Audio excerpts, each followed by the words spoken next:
Thomas's trick. Henry the Green Engine had steaming troubles. Some days he woke up raring to go. Others, he felt utterly feeble. His crew tried hard to make him better, but to no avail. Henry usually pulled the first train. Each morning, Thomas brought his coaches to the platform and pushed from behind to help Henry start.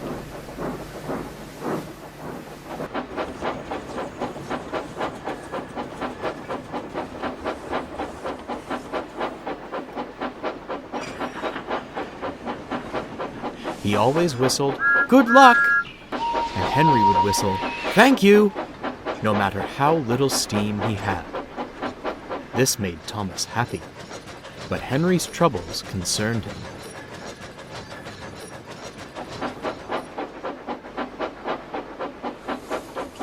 "He can't help feeling unwell. The Fat Controller must know that," he confided to Edward. "You don't think he'd replace Henry, do you?" "The Fat Controller always gives engines a fair chance," smiled Edward. "And Henry's a good sort." "Even so," he sighed, "something must be done." Thomas gulped. Edward's remark didn't feel very reassuring.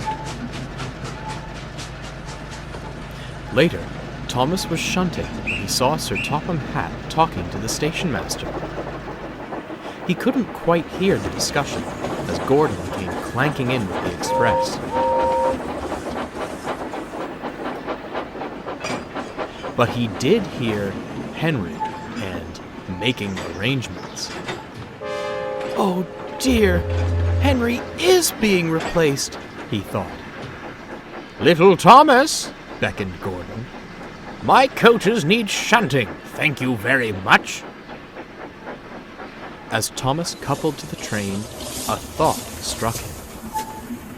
"Perhaps I could—" "Yes, it's perfect," he beamed. The next morning, he brought Henry's coaches to the platform as usual. Henry soon arrived, and the passengers began to board.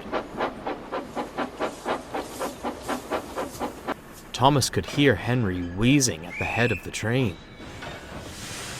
"Don't worry, Henry," he smiled. "You'll be all right now." The guard's whistle blew, and Henry started off.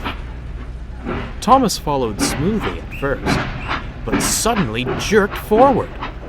Thrown off balance, his crew fell from the cab. By the time they'd picked themselves up, Thomas was steaming away. "What do you think you're doing, you silly engine?"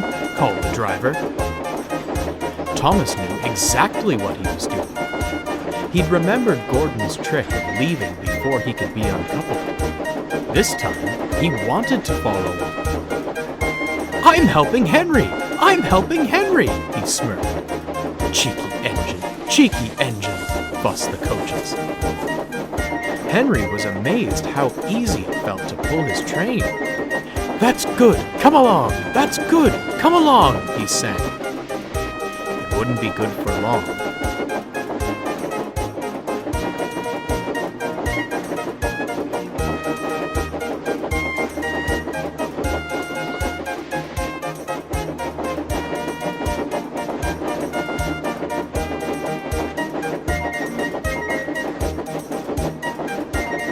They approached the first station, and Henry slowed down. But Thomas didn't. He was so pleased with his plan that he wasn't paying attention. "Stop! Stop! Stop!" shrieked the coaches. Without his driver, Thomas couldn't stop. Henry braked with all his might. The train slowed to a crawl, but Thomas's wheels kept spinning. "Ooh!" he winced, shutting his eyes. Suddenly, he felt his handbrake move, and his steam was shut off. He opened his eyes. They'd stopped at the platform, with angry passengers swarming around a flustered Henry. "Phew!" sighed Thomas. His relief was short-lived, for stepping out of his cab was Sir Topham Hatt.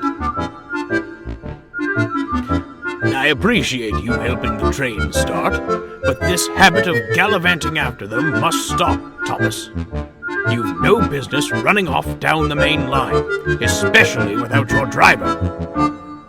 I'm sorry, sir, sighed Thomas, but I didn't want you to send Henry away.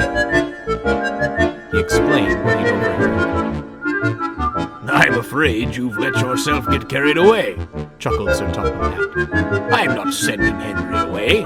I'm rearranging his timetable. If Edward takes the first train, Henry will have more time to build up steam, which should help him greatly. Thomas beamed. He'd never been so relieved to be wrong. Now, back to the yard with you. I have disgruntled passengers to pacify, finished Sir Topham Hatt. Yes, sir. I'm sorry, sir, blushed Thomas, and he scampered away. That night, Henry backed down beside Thomas in the shed.